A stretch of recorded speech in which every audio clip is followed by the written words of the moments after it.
Hello everyone, welcome to exam plus academy. आज के इस वीडियो में हम डिस्कस करेंगे दिसंबर मंथ के बैंकिंग एंड फाइनेंशियल अवेयरनेस का पार्ट 2। आज हम इसका पार्ट 2 डिस्कस करेंगे। मैं जल्दी इसका पार्ट 3 भी आपके लिए लेके आऊंगी और इसका पार्ट 1 ऑलरेडी आ चुका है, जिसे आप लोग हमारे चैनल पर जाके बैंकिंग अवेयरनेस प्लेलिस्ट में देख सकते हैं। और दिसंबर मंथ का complete banking and financial awareness PDF आप लोग हमारे लास्ट पार्ट यानी कि पार्ट 3 आने के बाद डाउनलोड कर सकते हैं। और फ्रेंड्स, मैंने आप लोग के लिए बहुत ही इंपॉर्टेंट यानी कि लास्ट 6 मंथ का जुलाई से दिसंबर तक का banking and financial awareness video बनाया है, जो ऑलरेडी हमारे चैनल पर आ चुका है। अगर जिसने ये वीडियो नहीं देखा है तो ये वीडियो जाकर जरूर देखिए। ये आपके आने वाले सारे बैंक एग्जाम्स के लिए काफी ज्यादा हेल्पफुल, काफी ज्यादा इंपॉर्टेंट वीडियो है। लास्ट 6 मंथ का यानी कि जुलाई से दिसंबर तक का banking and financial awareness video, और ये टॉपिक वाइज वीडियो है और इसमें कंटेंट बिलिंगुअल मिलेगा आपको, हिंदी और इंग्लिश दोनों में। तो ये वीडियो जाके जरूर देखिए। और ये कंप्लीट वीडियो है, ये मेरे 4 से 4.5 घंटे का वीडियो है अप्रॉक्स, और इसमें मैंने सारे ही टॉपिक एक ही वीडियो में कवर किए हैं, अलग अलग पार्ट्स में ये वीडियो नहीं है। तो काफी स्टूडेंट कंफ्यूज हैं कि मैम ये अलग अलग पार्ट में आएगा। नहीं, ये कंप्लीट वीडियो है और ये पूरा लास्ट 6 मंथ का बैंकिंग एंड फाइनेंशियल अवेयरनेस, सारे ही क्वेश्चन कवर किए गए हैं लास्ट 6 मंथ के बैंकिंग एंड फाइनेंशियल अवेयरनेस में। तो ये वीडियो काफी इंपॉर्टेंट रहेगा सारे बैंक एग्जाम्स के लिए। तो जिसने भी ये वीडियो नहीं देखा है तो ये वीडियो जाकर जरूर देखिए। इस वीडियो से आपको निश्चित ही सफलता मिलेगी एग्जाम्स में और काफी ज्यादा हेल्प मिलेगी। तो ये वीडियो आपके आने वाले बैंक एग्जाम्स के लिए इंपॉर्टेंट वीडियो है। और फ्रेंड्स, मैं आपके लिए जल्द ही लास्ट 6 मंथ का करंट अफेयर्स यानी कि जुलाई से दिसंबर तक का करंट अफेयर्स वीडियो लेके आने वाली हूं, जिसका पार्ट 1 ऑलरेडी आ चुका है और अदर पार्ट्स में आपके लिए लेके आऊंगी। ये वीडियो टोटल 7 पार्ट्स में होगा। तो करंट अफेयर्स का जो वीडियो है हमारा जुलाई से दिसंबर तक का, ये 7 पार्ट में होगा, तो कंफ्यूज नहीं होना है। तो जो हमारा 6 मंथ है बैंकिंग एंड फाइनेंशियल अवेयरनेस का, वो एक ही पार्ट में है, वो एक ही वीडियो है, कंप्लीट वीडियो। लेकिन करंट अफेयर्स का जो वीडियो है वो 7 पार्ट का वीडियो है, जिसका पार्ट 1 अभी आया है और अदर पार्ट्स में आपके लिए लेके आऊंगी। और इस वीडियो का भी कंप्लीट पीडीएफ आप लोग लास्ट पार्ट यानी कि 7 पार्ट आने के बाद डाउनलोड कर सकते हैं।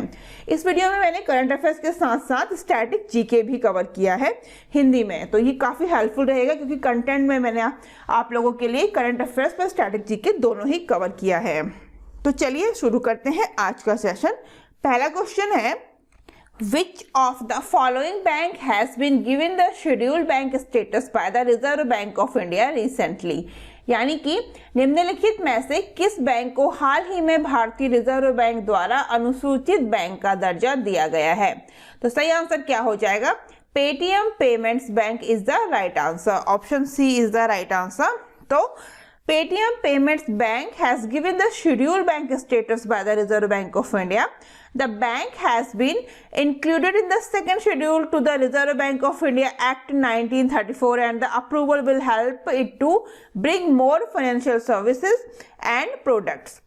तो पेटीएम पेमेंट्स बैंक को आरबीआई द्वारा शेड्यूल बैंक यानी कि अनुसूचित बैंक का दर्जा दिया गया है और बैंक को भारतीय रिजर्व बैंक अधिनियम 1934 यानी कि आरबीआई एक्ट 1934 की दूसरी अनुसूची में शामिल किया गया है और अनुमोदन से इससे और अधिक वित्तीय सेवाओं और उत्पादों को लाने में मदद मिलेगी। तो याद रखिएगा, आरबीआई ने अभी पेटीएम पेमेंट्स बैंक को शेड्यूल बैंक में शामिल किया है। किस एक्ट के अंडर है? तो RBI act 1934। The bank supports 33.3 crore Paytm wallets and enables consumers to make payments at over 87,000 online merchants and 2.11 crore in store merchants. तो बैंक 33.3 करोड़ पेटीएम वॉलेट का समर्थन करता है और उपभोक्ताओं को 87,000 से अधिक ऑनलाइन व्यापारियों और 2.11 करोड़ इन स्टोर व्यापारियों को भुगतान करने में सक्षम बनाता है। अदर इंपॉर्टेंट पॉइंट्स भी मैंने आपको दिए हैं इस क्वेश्चन के रिगार्डिंग। तो ये इंपॉर्टेंट है, हिंदी और इंग्लिश दोनों में मैं आपको कंटेंट प्रोवाइड कराती हूँ। जिसको जो भी लैंग्वेज सुटेबल है वो उस लैंग्वेज में कंटेंट को पढ़ सकता है लाइन बाय लाइन, क्योंकि अब काफ़ी ज़्यादा क्वेश्चन कंटेंट से पूछे जाते हैं एग्जाम्स में। तो इसलिए आप लोग कंटेंट को जरूर पढ़िए, वीडियो को पॉज करके पढ़िए या फिर पीडीएफ डाउनलोड करके पढ़िए, लेकिन कंटेंट जरूर पढ़िए लाइन बाय लाइन, जिसको जो भी लैंग्वेज सुटेबल है उस लैंग्वेज में। बात कर लेते हैं पेटीएम पेमेंट्स बैंक की। तो पेटीएम पेमेंट्स बैंक के चेयरमैन हैं विजय शेखर शर्मा और एमडी सीईओ हैं सतीश कुमार गुप्ता। हेडक्वार्टर है नोएडा उत्तर प्रदेश में। तो कंफ्यूज नहीं होना है इसमें पेटीएम पेमेंट्स बैंक में, क्योंकि चेयरमैन जो है इसके वो हैं विजय शेखर शर्मा। तो एमडी सीईओ और चेयरमैन में कंफ्यूज नहीं होना है। जो इसके चेयरमैन है उनका नाम है विजय शेखर शर्मा और एमडी सीईओ हैं सतीश कुमार गुप्ता। ठीक है, नेक्स्ट क्वेश्चन पे हम चलेंगे। नेक्स्ट क्वेश्चन है Asian development bank has approved how much policy based loan to improve urban services in India. तो एशियाई विकास बैंक ने भारत में शहरी सेवाओं में सुधार के लिए कितने नीति आधारित ऋण को मंजूरी दी है, ये क्वेश्चन में पूछा गया है। वो दी है $350 मिलियन।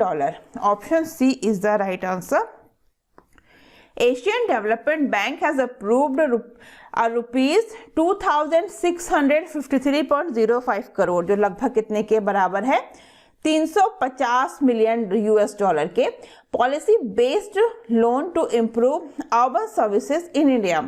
तो एडीबी ने भारत में शहरी सेवाओं में सुधार के लिए 2653.05 करोड़ रुपए, $350 मिलियन अमेरिकी डॉलर के नीति आधारित ऋण को मंजूरी दी है। तो याद रखिएगा एडीबी ने भारत में शहरी सेवाओं के लिए दी है।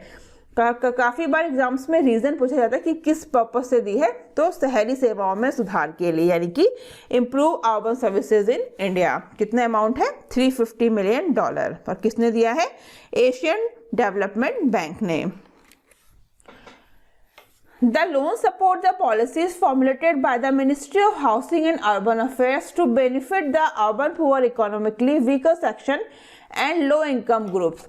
तो यह ऋण जो है वो शहरी गरीबों, आर्थिक रूप से कमजोर वर्गों और कम आय वाले समूहों को लाभ पहुंचाने के लिए आवास और शहरी मामलों के मंत्रालय द्वारा तैयार की गई नीतियों का समर्थन भी करता है। बात कर लेते हैं एशियन डेवलपमेंट बैंक की।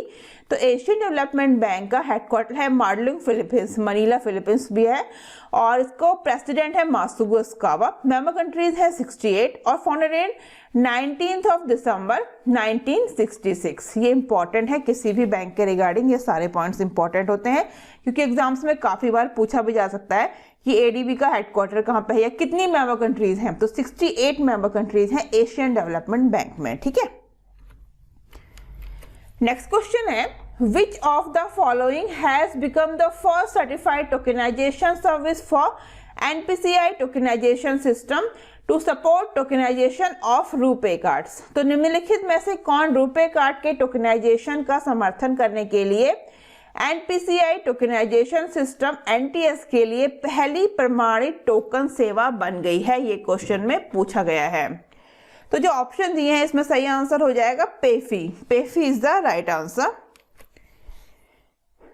पेफी commerce API application program interface first digital payment platform PayPhi has become the first certified tokenisation service for NTS supporting tokenisation on of RuPay cards. तो पेफी कॉमर्स का एपीआई पहला डिजिटल भुगतान प्लेटफॉर्म पेफी जो है वो एनटीएस के लिए रुपे कार्ड के टोकनाइजेशन का समर्थन करने वाली पहली प्रमाणित टोकनाइजेशन सेवा बन गई है। कौन सी? पेफी। Tokenization of cards as an alternate to storing card detail with merchants, NPCI NTS platform enables PayFee tokenization services to provide partner merchants and aggregators with TROF। तो व्यापारियों के पास कार्डों का टोकनाइजेशन के रूप में कार्ड विवरण संग्रहित करने का विकल्प होगा और एनपीसीआई का एनटीएस प्लेटफॉर्म पेफी टोकनाइजेशन सेवा को पार्टनर मर्चेंट एग्रीगेटर्स को टीआरओएफ प्रदान करने में सक्षम बनाता है। टीआरओएफ का फुल फॉर्म क्या है? Token reference on file. क्या है?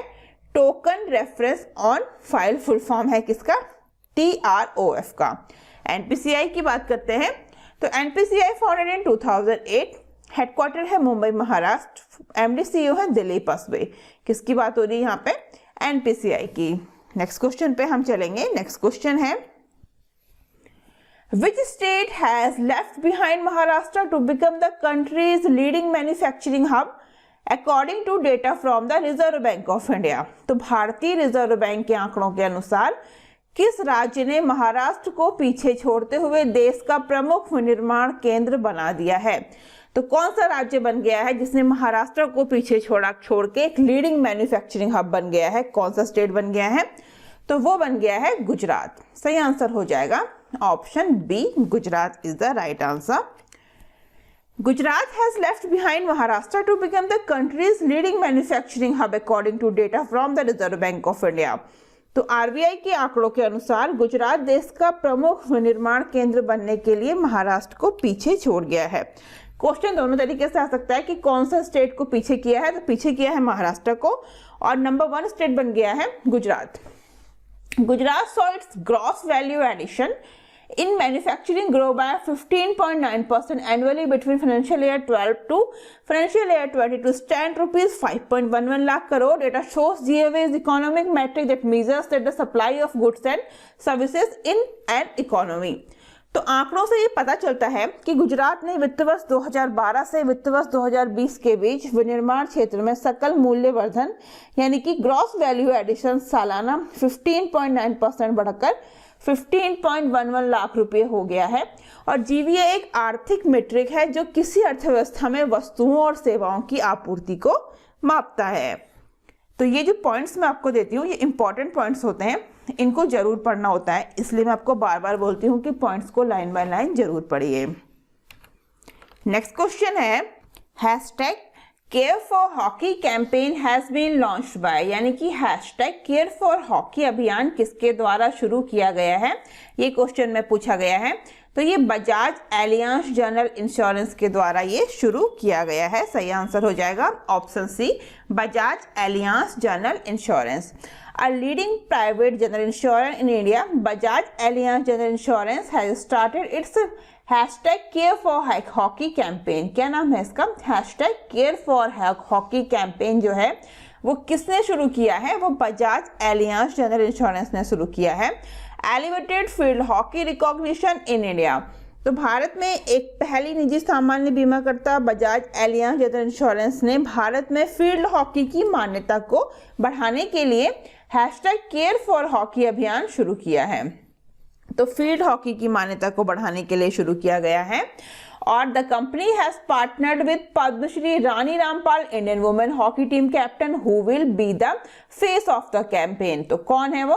रानी रामपाल को पद्मश्री अवार्ड से नवाजा गया है 2020 में। ये इंडियन वुमेन हॉकी टीम की कैप्टन रही है। Who will be the face of the campaign, तो कंपनी ने भारतीय महिला हॉकी टीम की कप्तान है पद्मश्री, उनका नाम है रानी रामपाल। पद्मश्री अवार्ड 2020 से नवाजा है इनको, रानी रामपाल को, इनके साथ साझेदारी की है जो इस अभियान का मेन फेस होंगी, यानी कि फेस ऑफ द कैंपेन। ठीक है। हैशटैग केयर फॉर हॉकी अपनी तरह का एक अनूठा अभियान है जिसका उद्देश्य क्या है? भारत में हॉकी के विकास को जमीनी स्तर से समर्थन देना। Hashtag Care for Hockey is one of its kind campaign which aims to support the development of hockey in India from the grassroots level। बात कर लेते हैं बजाज जनरल इंश्योरेंस की। तो फाउंडेड इन 2001, हेडक्वार्टर है पुणे महाराष्ट्र में। सीईओ और एमडी कौन है? तपन सिंघल। तो ये इंपॉर्टेंट है, ये पॉइंट्स आपने जरूर पढ़ने हैं।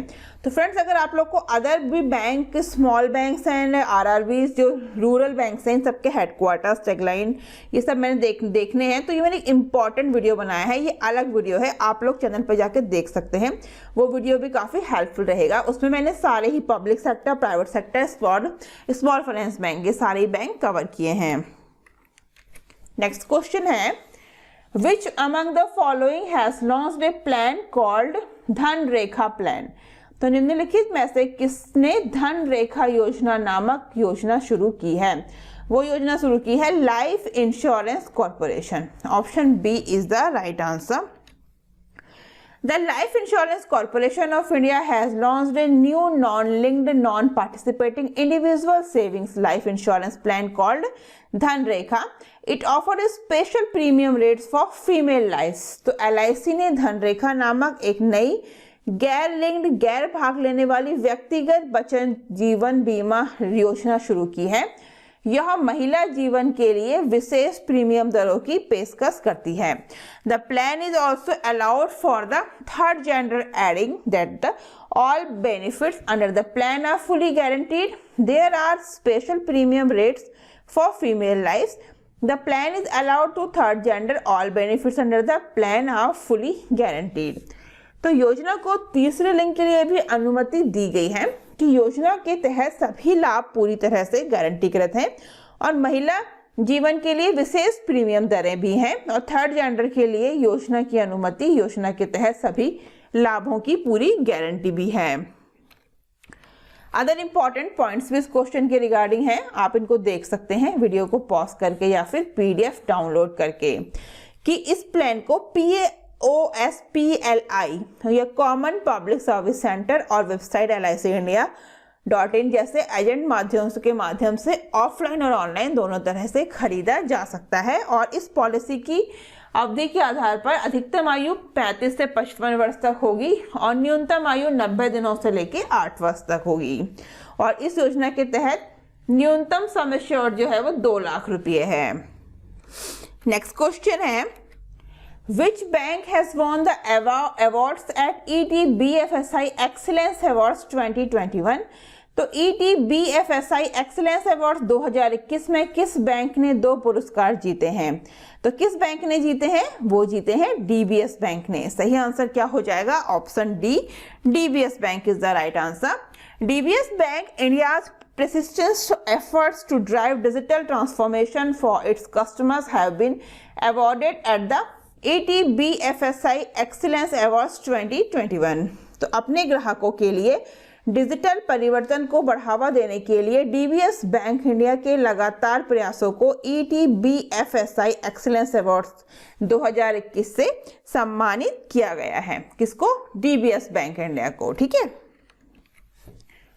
अदर इंपॉर्टेंट पॉइंट आप देख सकते हैं, the bank has won 2 awards. कौन कौन से हैं? DBS rapid real time API solution in the innovative API open banking model category. Second है intelligent banking in the best digital customer experience initiative category.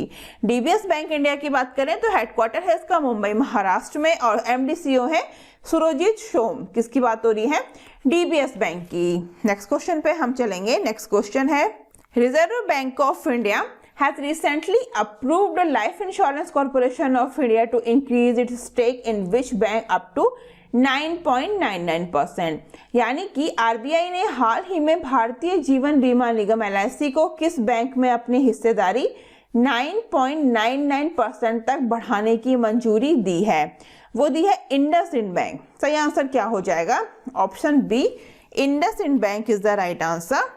LIC has received approval from the RBI to increase its stake to 9.99% in IndusInd Bank of the total issued and paid up capital of the private sector lender।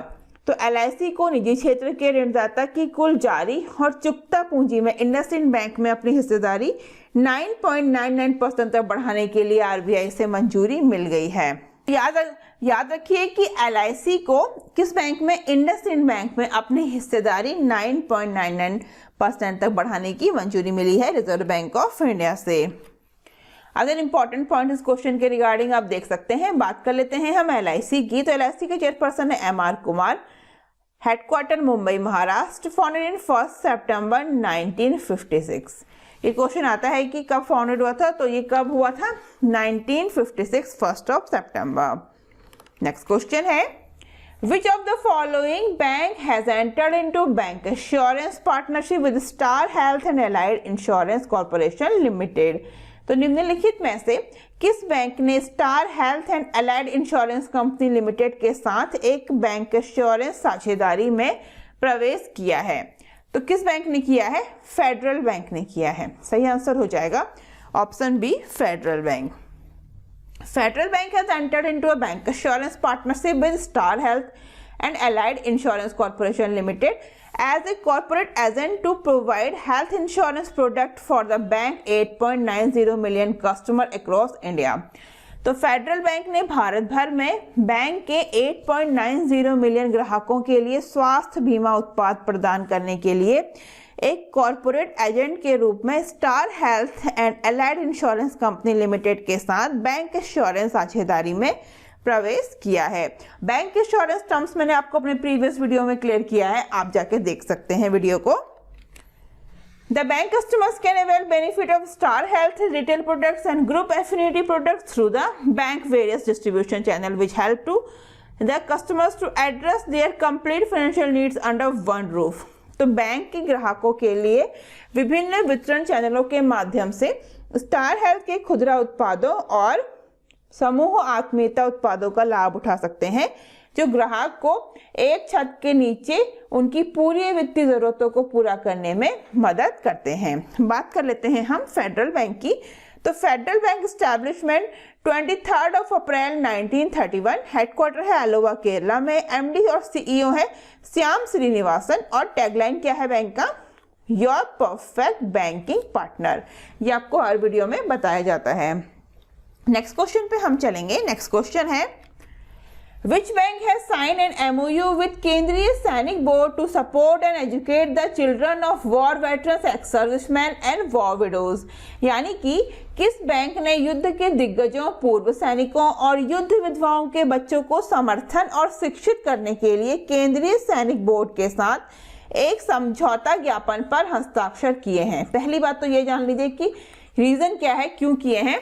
तो किए हैं जो युद्ध में के वीर सपूत हैं और उनके पूर्व सैनिक हैं और युद्ध में जो विडोज हैं उनके बच्चों को समर्थन और शिक्षित करने के लिए, यानी कि जो एमओयू साइन किया गया है बैंक के द्वारा, Kendriya Sainik board to support and educate the children of war veterans, ex serviceman and war widows.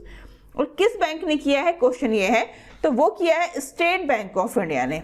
सही आंसर हो जाएगा SBI. SBI is the right answer. State Bank of India has signed an MOU with केंद्रीय Sainik board to support and educate the children of war veterans, ex-servicemen and war widows. India's largest bank said it will provide a grant of 1,000 per month to 8,333 war veterans. यानी कि भारतीय state bank ने युद्ध के दिग्गजों, पूर्व सैनिकों और युद्ध विधवाओं के बच्चों को समर्थन और शिक्षित करने के लिए केंद्रीय सैनिक बोर्ड के साथ समझौता ज्ञापन पर हस्ताक्षर किए हैं। इंपॉर्टेंट है, किस बैंक ने? स्टेट बैंक ऑफ इंडिया ने किए हैं। तो भारत के सबसे बड़े bank state bank of India ने कहा कि वह 8,333 युद्ध के दिग्गजों को प्रतिमाह रुपये 1,000 का अनुदान प्रदान करेगा। तो याद रखिएगा, ये किस बैंक ने टाई अप किया है? ये किया है स्टेट बैंक ऑफ इंडिया ने। The bank has contributed rupees 10 crore to the Armed Force Flag Day Fund. The Armed Force Flag Day is celebrated on December 7. यानी कि बैंक ने सशस्त्र सेना झंडा दिवस यानी कि आर्म फोर्स फ्लैग डे कोष में 10 करोड़ रुपए का योगदान दिया है और सशस्त्र सेना झंडा दिवस 7 दिसंबर को मनाया जाता है। क्वेश्चन बन गया यहाँ पर से कि कब मनाया जाता है, स्टैटिक जीके का क्वेश्चन है। तो ये मनाया जाता है 7 दिसंबर। इंपॉर्टेंट है कब मनाया जाता है, ठीक है। बात कर लेते हैं हम स्टेट बैंक ऑफ इंडिया की। तो फाउंडेड इन 1 जुलाई 1955, हेडक्वार्टर है मुंबई महाराष्ट्र, चेयरमैन है दिनेश कुमार खारा। किसकी बात हो रही है यहाँ पे? स्टेट बैंक ऑफ इंडिया की। नेक्स्ट क्वेश्चन पे हम चलेंगे। नेक्स्ट क्वेश्चन है हमारा, Which small finance bank has signed a partnership agreement with fintech firm India Gold to launch India's first loan against digital gold? यानी कि किस लघु वित्त बैंक ने डिजिटल गोल्ड पर भारत का पहला ऋण लॉन्च करने के लिए फिनटेक फर्म इंडिया गोल्ड के साथ एक साझेदारी समझौते पर हस्ताक्षर किए हैं? क्वेश्चन को ध्यान से पढ़ना है कि किस स्मॉल फाइनेंस बैंक ने डिजिटल गोल्ड पर भारत का पहला लोन लॉन्च किया है। उसके लिए फिनटेक फर्म इंडिया गोल्ड के साथ एक साझेदारी समझौते पर हस्ताक्षर किए हैं। यानी कि sign a partnership agreement with fintech firm India gold to launch India first loan against digital gold. तो किस बैंक ने किए हैं? सही आंसर हो जाएगा शिवालिक स्मॉल फाइनेंस बैंक। सही आंसर क्या है? Option D, Shivalik small finance bank. Shivalik small finance bank signed a partnership agreement with fintech firm India Gold to launch India's first loan against digital gold. तो शिवालिक स्मॉल फाइनेंस बैंक ने digital gold के बदले भारत का पहला ऋण launch करने के लिए फिनटेक फर्म इंडिया गोल्ड के साथ एक साझेदारी समझौते पर हस्ताक्षर किए हैं। तो याद रखिएगा शिवालिक स्मॉल फाइनेंस बैंक ने किए हैं। ये समझौता ग्राहकों को 60,000 रुपये तक के तत्काल और डिजिटल ऋण का लाभ उठाने के लिए अपने डिजिटल गोल्ड बैलेंस का उपयोग करने में सक्षम करेगा और साथ ही केवल 1% के मासिक ब्याज से शुरू होने वाले गोल्ड लोन तक पहुंच भी प्रदान करेगा। बात कर लेते हैं शिवालिक स्मॉल फाइनेंस बैंक की। तो शिवालिक स्मॉल फाइनेंस बैंक का हेडक्वार्टर है नोएडा उत्तर प्रदेश में और इसके MD CEO हैं सुवीर कुमार गुप्ता। कौन है? सुवीर कुमार गुप्ता। नेक्स्ट क्वेश्चन पे हम चलेंगे। नेक्स्ट क्वेश्चन है RBI has recently imposed restriction on which state Nagar Urban Cooperative Bank, यानी कि RBI ने हाल ही में किस राज्य के नगर शहरी सहकारी बैंक पर प्रतिबंध लगाया है। क्वेश्चन ध्यान से पढ़ना है, किस राज्य के पूछा गया है, तो स्टेट का नाम पूछा गया है, वो है Maharashtra. Maharashtra is the right answer. The RBI has imposed several restrictions on Nagar Urban Cooperative Bank Limited, Ahmednagar, Maharashtra, including restrictions on withdraw up to ₹10,000 for customers. तो भारतीय रिजर्व बैंक ने Nagar urban cooperative bank limited Ahmednagar Maharashtra पर कई प्रतिबंध लगाए हैं, जिसमें ग्राहकों के लिए 10,000 रुपये तक की निकासी पर प्रतिबंध भी शामिल है। RBI ने 6 महीने के लिए बैंकिंग विनियमन अधिनियम 1949 की धारा 56 के तहत पठित बैंकिंग विनियमन अधिनियम 1949 की धारा 35A की उपधारा के तहत निहित शक्तियों के प्रयोग में निर्देश जारी किए हैं। यानी कि RBI has issued the directions in the exercise of power vested in its under subsection of section 35A of the Banking Regulation Act 1949 read the with section 56 of the Banking Regulation Act 1949 for 6 months। बात कर लेते हैं हम नगर urban cooperative bank की। तो headquarter है अहमदनगर महाराष्ट्र में। इसके CEO है V रोकड़े। स्लोगन है वन फैमिली वन बैंक। किसकी बात हो रही है यहाँ पे? महाराष्ट्र के नगर अर्बन कोऑपरेटिव बैंक की। नेक्स्ट क्वेश्चन पे हम चलेंगे। नेक्स्ट क्वेश्चन है हमारा, which bank in collaboration with NPCI launched on the go wearable की चेन। तो NPCI के सहयोग से किस बैंक ने ऑन द गो पहनने योग्य चाबी का गुच्छा लॉन्च किया है? वो किया है सिटी यूनियन बैंक। सही आंसर क्या हो जाएगा? City Union bank is the right answer. City Union Bank in collaboration with National Payment Corporation of India and its manufacturing partner Sesasi has announced the launch of RuPay on the Go contactless wearable keychain for its debit card customers। तो City Union Bank ने NPCI और इसके manufacturing partner सेसाई के साथ मिलकर अपने debit card ग्राहकों के लिए RuPay on the go contactless wearable की चेन लॉन्च करने की घोषणा की है। किसने की है? सिटी बैंक ने, सिटी यूनियन बैंक ने। ठीक है। द कॉन्टैक्टलेस वेयरेबल की chain will be part of their daily lifestyle and enable customers to tap and make cashless payment securely। तो यह संपर्क रहित वेरिएबल की चेन का गुच्छा उनकी दैनिक जीवन शैली का हिस्सा होगा और ग्राहकों को सुरक्षित रूप से टैप करने और कैशलेस भुगतान करने में सक्षम भी बनाएगा। अदर इंपॉर्टेंट पॉइंट्स इस क्वेश्चन के रिगार्डिंग आप जरूर देखिए वीडियो को पॉज करके या फिर PDF डाउनलोड करके। हम बात कर लेते हैं सिटी यूनियन बैंक की। हेडक्वार्टर है कुंभकोणम में और इसके CEO है डॉक्टर N कमकोडी और फाउंडेड इन 1904। सही आंसर क्या है इसका? 1904 में इसकी स्थापना हुई थी। किसकी? सिटी यूनियन बैंक की। नेक्स्ट क्वेश्चन पे चलते हैं। नेक्स्ट क्वेश्चन है, the Federation of Indian Chambers of Commerce and Industry FICCI announce that dash will be appointed as its president. तो Federation of Indian Chambers of Commerce and Industry FICCI ने घोषणा की कि dash को इसके अध्यक्ष के रूप में नियुक्त किया जाएगा। किसको किया जाएगा? वो है संजीव मेहता। सही आंसर इसका क्या है? संजीव मेहता को फिक्की के नए अध्यक्ष के रूप में नियुक्त किया जाएगा। ये है संजीव मेहता। इस पिक्चर में आप देख सकते हैं द फिक्की। फिक्की का full form federation of Indian Chambers of Commerce and industry. मैंने कई बार आपको बताया है announced that the Sanjeev Mehta, the chairman of MD of Hindustan Unilever Limited, will be appointed as its president. तो FICCI ने घोषणा की कि हिंदुस्तान यूनिलीवर लिमिटेड के अध्यक्ष और एमडी संजीव मेहता को फिक्की के अध्यक्ष के रूप में नियुक्त किया जाएगा। Mehta, presently a senior vice president of FICCI, will be succeeding media industry veteran Uday Shankar. Mehta is also the president of Unilever South Asia, India, Pakistan, Bangladesh, Sri Lanka and Nepal, and is a member of the Unilever Leadership Executive, which is Unilever Global Executive Board. बात कर लेते हैं FICCI की। Founded in 1927, headquarter new Delhi, और president है हर्षवर्धन न्योतिया, और इसके secretary general कौन है फिक्की के, वो है अरुण चावला। ये काफी इंपॉर्टेंट पॉइंट है फिक्की के रिगार्डिंग। फिक्की के फुल फॉर्म के साथ साथ ये सारे पॉइंट से भी क्वेश्चन बनते हैं और बने भी हैं प्रीवियस एग्जाम्स में, तो ये जरूर से पढ़ लेना है। नेक्स्ट क्वेश्चन पे हम चलेंगे। नेक्स्ट क्वेश्चन है हमारा, Which bank has been conferred with 2 Digidhan Award instituted by MEITY for the highest Bhim UPI transaction under the private sector bank category?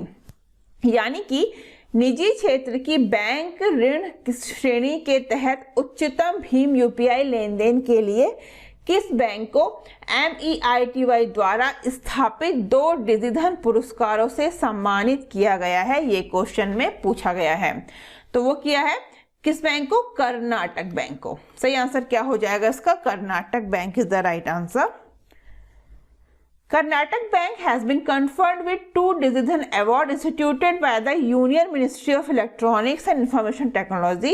The award were given during the Digital Payment Utsav in New Delhi. तो Karnataka bank को केंद्रीय electronics और सूचना प्रौद्योगिकी मंत्रालय द्वारा स्थापित 2 डिजिधन पुरस्कारों से सम्मानित किया गया है। किस बैंक को किया गया है? कर्नाटक बैंक को। पुरस्कार नई दिल्ली में डिजिटल भुगतान उत्सव के दौरान दिए गए हैं। नेक्स्ट पॉइंट है, the award recognise banks for achieving the target with the highest percentage in भीम UPI transaction under the private sector bank category consecutively for 2 years 2019-20 and 2021। तो पुरस्कार ने 2 साल 2019-20 और 20-21 के लिए लगातार निजी क्षेत्र की बैंक श्रेणी के तहत भीम यूपीआई लेन देन में उच्चतम प्रतिशत के साथ लक्ष्य प्राप्त करने के लिए बैंकों को मान्यता दी है। Karnataka bank has always stood ahead of the time in adopting the latest digital technology to its product in order to provide best in class service to our customer. हम बात कर लेते हैं कर्नाटक बैंक की। तो चेयरमैन है प्रदीप कुमार पांजा और हेडक्वार्टर है मैंगलोर, और फाउंडेड इन 18 फरवरी 1924। किसकी बात है यहाँ पे? कर्नाटक बैंक की बात हो रही है। इंपॉर्टेंट पॉइंट्स हैं ये जरूर देखने हैं। नेक्स्ट क्वेश्चन पे हम चलेंगे। नेक्स्ट क्वेश्चन है हमारा, the board of directors of Ujjivan small finance bank appointed dash as the MD and CEO of the bank. तो उज्जीवन स्मॉल फाइनेंस बैंक के निदेशक मंडल ने डैश को बैंक का MD और CEO नियुक्त किया है। किसको किया है? ये क्वेश्चन में पूछा गया है। तो किसको किया है? वो किया है इतिरा Davis. Option A is the right answer. The board of directors of Ujjivan Small Finance Bank appointed Itira Davis as the MD and CEO of the bank. Itira Davis has been appointed as the MD and CEO for a period of 3 years from the date of approval of the RBI or such other period as may be approved by RBI. तो जीवन small finance bank के निदेशक मंडल ने इतिरा Davis को bank के MD और CEO नियुक्त किया है, और इतिरा डेविस को RBI के अनुमोदन की तारीख से 3 साल की अवधि के लिए या RBI द्वारा अनुमोदित ऐसी अन्य अवधि के लिए MD और CEO के रूप में नियुक्त किया गया है। किसको किया गया है? उज्जीवन स्मॉल फाइनेंस बैंक के निदेशक मंडल यानी कि बोर्ड ऑफ डायरेक्टर्स ने MD और CEO वो किया है इतिरा डेविस को। इतिरा डेविस जुलाई 2018 से उज्जीवन फाइनेंस सर्विसेज लिमिटेड के MD और CEO थे, जहां से उन्हें 2021 में इस्तीफा दे दिया था। अदर इंपॉर्टेंट पॉइंट आप देख सकते हैं। हम बात कर लेते हैं उज्जीवन स्मॉल फाइनेंस बैंक की। तो उसका हेडक्वार्टर है बेंगलुरु में। फाउंडर है समित घोष। फाउंडेड इन 28 दिसंबर 2004। किसकी बात हो रही है यहाँ पे? उज्जीवन स्मॉल फाइनेंस बैंक की। नेक्स्ट क्वेश्चन पे हम चलेंगे। नेक्स्ट क्वेश्चन है which payment bank has partnered with NPCI Bharat bill pay limited to facilitate pan India doorstep bill payment services. तो pan India doorstep bill भुगतान सेवा की सुविधा के लिए किस बैंक ने NPCI Bharat bill pay limited के साथ भागीदारी की है? वो की है इंडिया पोस्ट पेमेंट्स बैंक ने। सही आंसर हो जाएगा India post payments bank. India post payment bank short में IPPB has tied up with national payment corporation of India bill payments system Bharat bill pay to facilitate cash based bill payment service at customer doorstep. तो India post payments bank ने ग्राहक के दरवाजे पर नकद आधारित bill भुगतान सेवा की सुविधा के लिए एनपीसीआई बिल भुगतान प्रणाली भारत बिल पे के साथ करार किया है। अदर इंपॉर्टेंट पॉइंट आप देख सकते हैं। बात कर लेते हैं इंडिया पोस्ट पेमेंट बैंक की। तो founded in 2018, headquarter new Delhi, MD CEO है जे वेंकट रमू, टैगलाइन है आपका बैंक आपके द्वार। किसकी बात हो रही है? इंडिया पोस्ट पेमेंट बैंक की। नेक्स्ट क्वेश्चन पे हम चलेंगे। नेक्स्ट क्वेश्चन है हमारा RBI has implemented LEI of how many digits for cross border deals. तो RBI ने सीमा पार सौदों के लिए कितने अंकों का LEI लागू किया है? LEI का फुल फॉर्म क्या है? Legal entity identifier. Legal entity identifier Hindi में बोलेंगे इसको कानूनी इकाई पहचानकर्ता। किसका फुल फॉर्म ये बता रही हूं मैं आपको? LEI का। तो क्वेश्चन में क्या पूछा गया है कि रिजर्व बैंक ऑफ इंडिया ने सीमा पार सौदों के लिए कितने अंकों का LEI लागू किया है, या फिर RBI has implemented LEI of how many digits of cross border deals? वो है 20 अंकों का। कितने अंकों का किया है? 20 अंकों का। The RBI has made LEI mandatory for cross border transaction for capital or current account transactions of ₹50 crore and above from October 1st next year। RBI ने अगले साल 1 अक्टूबर से 50 करोड़ रुपए और उससे अधिक के पूंजी या चालू खाता लेन देन के लिए सीमा पार लेन देन के लिए LEI अनिवार्य कर दिया है। The LEI is a 20-digit number used to uniquely identify parties to financial transaction worldwide to improve the quality and accuracy of financial data systems। तो LEI एक 20 अंकीय संख्या है जिसका उपयोग वित्तीय डेटा सिस्टम की गुणवत्ता और सटीकता में सुधार के लिए दुनिया भर में वित्तीय लेन देन के लिए पार्टियों की विशिष्ट रूप से पहचान करने के लिए किया जाता है। अदर इंपॉर्टेंट पॉइंट्स इस क्वेश्चन के रिगार्डिंग हैं, आप देख सकते हैं। बात कर लेते हैं RBI की। गवर्नर है शक्तिकांत दास, मुंबई महाराष्ट्र हेडक्वार्टर है, 1 अप्रैल 1935 founded in Kolkata. Next question पे हम चलेंगे। नेक्स्ट क्वेश्चन है हमारा which of the following bank has launched pride CRMD module app for differently abled employees. तो निम्नलिखित में से किस बैंक ने विकलांग कर्मचारियों के लिए pride CMRD module app launch किया है? वो किया है पंजाब नेशनल बैंक ने। सही आंसर इसका क्या है? Punjab national bank is the right answer. PNB launched the PNB Pride CRMD module tool and Android-based applications for differently abled employees to monitor and effectively follow up the special mention account borrowers। Punjab national bank ने PNB Pride CRMD module tool को launch किया जो उस विशेष उल्लेख खाते उधारकर्ताओं की निगरानी और प्रभावी ढंग से पालन करने के लिए अलग अलग कर्मचारियों के लिए एक एंड्रॉयड आधारित एप्लीकेशन है। The Pride CMRD module has built-in talkback software that allows their visually impaired to access the system freely and to interact with customers by tapping on their phones। यानी कि प्राइड CMRD मॉड्यूल में built in talkback software है जो नेत्रहीनों को system को स्वतंत्र रूप से एक्सेस करने और उनके फोन पर टैप करके ग्राहकों के साथ बातचीत करने की अनुमति देता है। बात कर लेते हैं हम पंजाब नेशनल बैंक की। तो फाउंडेड 1894, हेडक्वार्टर है न्यू दिल्ली, एमडी सीईओ है एसएस मल्लिकार्जुन राव। टैगलाइन क्या है? The name you can bank upon. क्या है इसका tagline? The name you can bank upon. किसका? पंजाब नेशनल बैंक का। नेक्स्ट क्वेश्चन पे हम चलेंगे। नेक्स्ट क्वेश्चन है हमारा, Which of the following has partnered with Amazon Web Services to offer startup toolkit for entrepreneurs? तो निम्नलिखित में से किसने उद्यमियों के लिए स्टार्टअप टूलकिट की पेशकश करने के लिए Amazon Web Services के साथ भागीदारी की है? ये क्वेश्चन में पूछा गया है। तो किसने की है?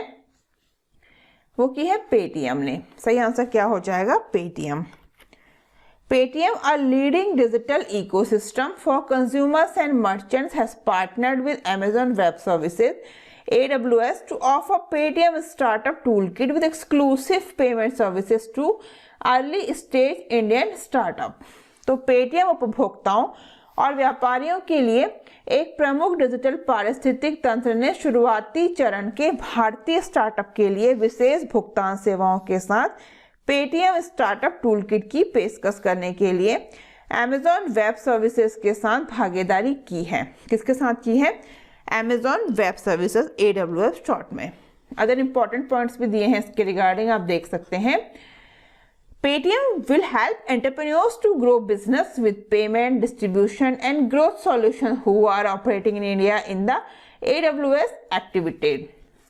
यानी कि पेटीएम उद्यमियों को भुगतान, वितरण और विकास समाधान के साथ कारोबार बढ़ाने में मदद करेगा जो भारत में AWS एक्टिवेट में काम कर रहे हैं। बात करें हम पेटीएम की, तो Paytm founded in August 2010, Noida Uttar Pradesh headquarter, और इसके सीईओ है विजय शेखर शर्मा। किसकी बात हो रही है यहाँ पे? पेटीएम की।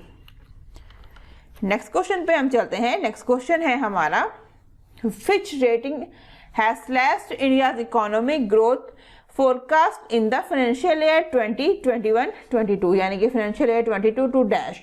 तो फिच रेटिंग्स ने वित्तीय वर्ष 21-22 में भारत के आर्थिक विकास के अनुमान को घटाकर कितने % कर दिया है? वो कर दिया है 8.4%। Fitch Rating has slashed India's economic growth forecast in the financial year 22 to 8.4% and raised the growth projection to 10.3% financial year 23 compared to October 21 rating projections of 8.7% and 10% financial year 23। तो फिच रेटिंग्स ने वित्त वर्ष 2022 में भारत के आर्थिक विकास के अनुमान को घटाकर 8.4% कर दिया है और अक्टूबर 2021 के 8.7% और 10% के रेटिंग अनुमानों की तुलना में फाइनेंशियल ईयर 2023 के लिए विकास के अनुमान को बढ़ाकर 10.3% कर दिया है। बात कर लेते हैं फिच रेटिंग की। तो प्रेसिडेंट है इयान लेनिल, हेडक्वार्टर है इसका न्यूयॉर्क यूएस में। किसकी बात हो रही है यहाँ पे? फिच रेटिंग्स की। तो फ्रेंड्स, आज की इस वीडियो को हम यहीं पे समाप्त करते हैं। ये हमने दिसंबर मंथ का सेकेंड पार्ट कवर किया है और इसका फर्स्ट पार्ट जैसा मैंने आपको बताया है स्टार्टिंग में आ चुका है। उसे आप लोग हमारे चैनल पे जाके बैंकिंग अवेयरनेस प्लेलिस्ट में देख सकते हैं और जल्द ही मैं इसका पार्ट 3 भी आपके लिए लेके आऊंगी। और आपको अगर लास्ट 6 मंथ का जुलाई से दिसंबर तक का banking and financial awareness video देखना है जिसमें मैंने सारे ही banking and financial awareness question cover किए हैं, तो वो वीडियो भी जाके आप लोग हमारे चैनल पर जाके देख सकते हैं। वो कंप्लीट पैकेज है लास्ट 6 मंथ का banking and financial awareness video, जो 4 घंटे का वीडियो है अप्रॉक्स या मोर देन 4। तो वो वीडियो आप देख सकते हैं, कंप्लीट पैकेज है। वो आपके आने वाले सारे बैंक एग्जाम्स के लिए काफ़ी ज़्यादा हेल्पफुल रहेगा। और उस वीडियो में मैंने कंटेंट भी दिया है हिंदी और इंग्लिश दोनों में, और टॉपिक वाइज कवर किए हैं सारे क्वेश्चन, तो वो भी आप देख सकते हैं। वो काफ़ी हेल्पफुल वीडियो रहेगा। और आप लोग हमसे डिफरेंट सोशल मीडिया प्लेटफॉर्म पर भी जुड़ सकते हैं। Instagram, Facebook, Telegram, Twitter, Gmail, WhatsApp का लिंक आपको नीचे डिस्क्रिप्शन बॉक्स में मिल जाएगा। और फ्रेंड्स, अगर आप लोग चैनल पर नए हैं तो चैनल को सब्सक्राइब करके बेल आइकन दबाना बिल्कुल ना भूलें, जिससे आपको अदर इंपॉर्टेंट वीडियोस के नोटिफिकेशन सबसे पहले मिल सके। आपको अगर वीडियो अच्छी लगती है तो आप वीडियो को शेयर करना और चैनल के बारे में अदर स्टूडेंट्स को बताना बिल्कुल ना भूलें, जिससे और लोग भी अपनी तैयारी को और ज़्यादा बेहतर कर सकें। तो आज के लिए बस इतना ही, जल्दी मिलते हैं हमारे नेक्स्ट वीडियो में। Thank you, thanks for watching.